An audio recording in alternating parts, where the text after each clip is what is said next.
Hello there and welcome to another Coffee with Colin, and thank you for joining me. This week I want to talk to you about a couple of things that I learned at Pendulum Summit 18 in Dublin recently when Brad Sugars was on stage.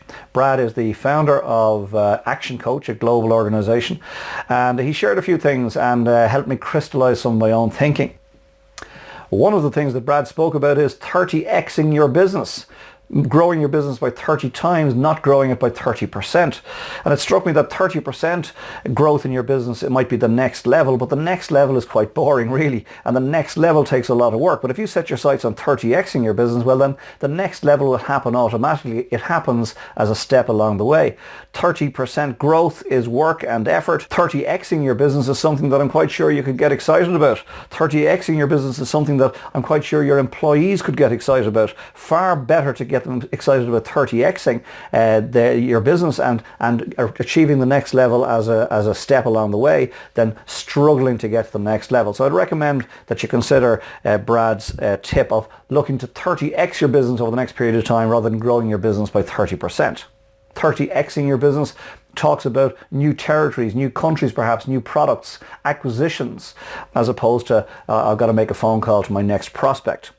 Speaking of phone calls to your next prospect, that's the next thing that Brad spoke about, which is why I've titled this particular blog Game of Phones.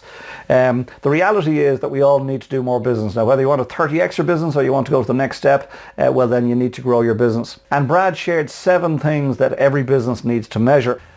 The 7 things we must consider measuring are the number of leads, our conversion rate, our number of customers, the average spend, the sales, the profit margin and the profit. And the question is, which of those 7 would you most readily measure? Most people, when asked, say that they measure the number of customers, their sales value and their profits. And that's all very fine, but the reality is the number of customers that we have is a derivative of the number of leads and the conversion rate, right? So if you measure the number of leads and the conversion rate and you work on those two, well, the number of customers that you have is just a fallout from that work.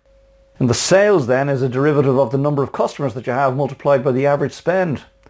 The number of customers that you have multiplied by the average spend equals your sales value. And the profit that you make is the sales value multiplied by your margin, right? Sales value multiplied by your margin equals profit. So far better that you and I begin to measure number of leads and our conversion rate. That'll give us our customers, multiplied by our average spend, work on our average spend, and that'll give us our sales value, multiplied by our margin, work on our margin, and that'll give us our profit for the year. My dad, Tommy O'Brien, was involved in his career, now retired, but he was involved in his career for over 50 years selling. And his strategy for selling was very simple. The more calls you make, the more orders you take. The more calls you make, the more orders you take.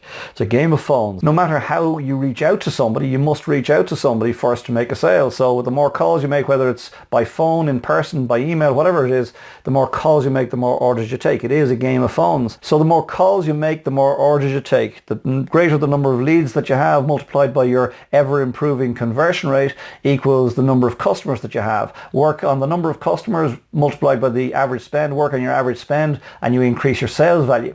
And then work on the profit margin within your business and you get your sales value multiplied by your profit margin and you have increased profit. And that's how you 30x your business. So want to 30x your business? Well then, the more calls you make, the more orders you take. 30x the number of calls you're making.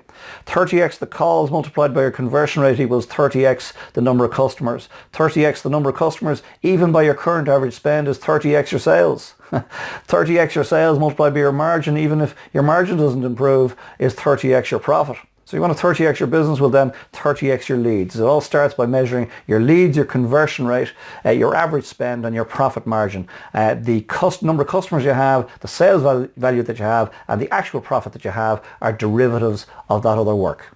And how are you going to do all this? Well, you're going to do owner's work rather than operator's work. You're going to do owner's work rather than operator's work.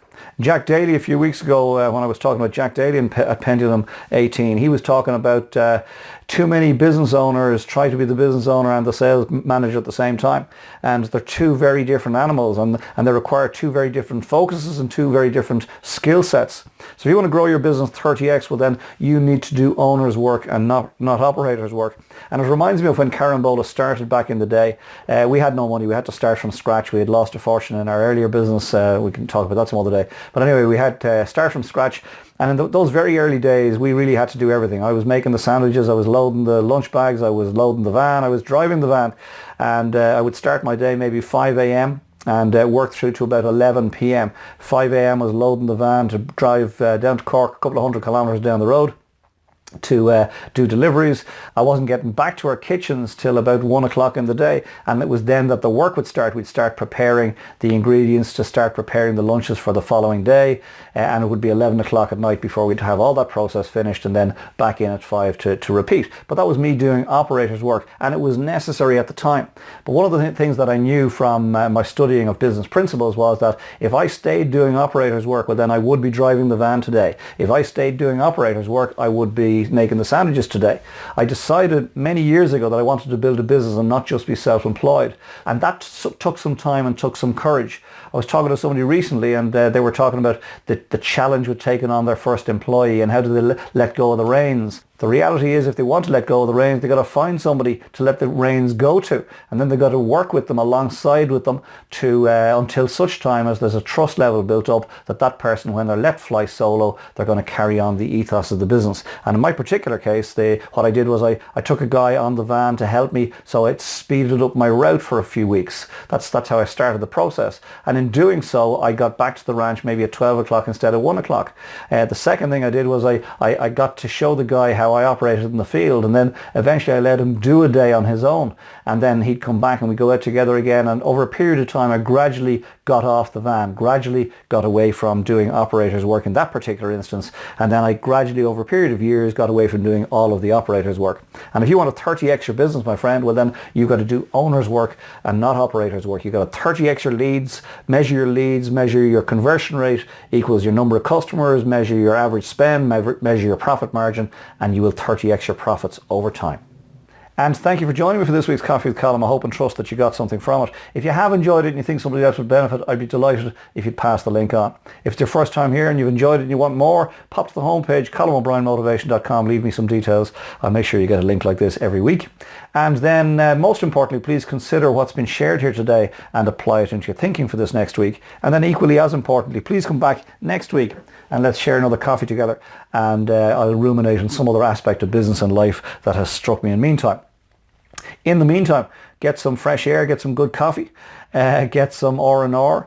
If you spend a lot of time alone, I recommend that you go meet some people. If you spend a lot of time during the week with people, I recommend you spend a little time alone and get to know yourself a little.